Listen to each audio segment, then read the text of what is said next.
More major Japanese cities could soon be back under a state of emergency. Osaka and Tokyo say stronger measures are needed to stem a new wave of COVID-19.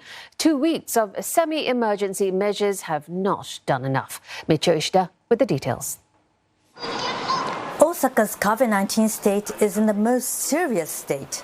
Osaka says hospital beds for those in a critical state of COVID-19 is 98% filled.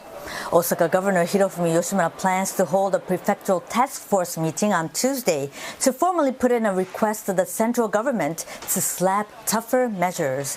The main reason for the rising coronavirus cases are due to the more contagious mutant strains becoming dominant in Osaka.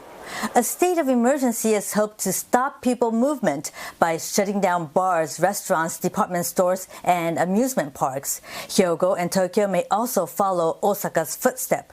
Tokyo Governor Yuriko Koike also wants to stop people movement, as many were seen going out shopping and dining over the weekend.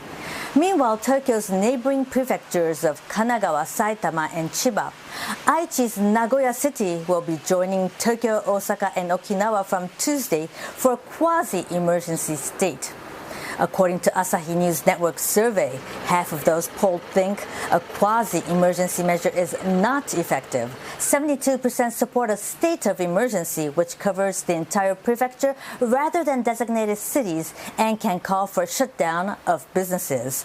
There are other prefectures that want to be under a quasi-emergency measure. It's as vaccination is slow. Prime Minister Yoshihide Suga said he secured more vaccine from Pfizer, and there will be enough supply for all residents by September. Michio Ishida, CNA, Tokyo.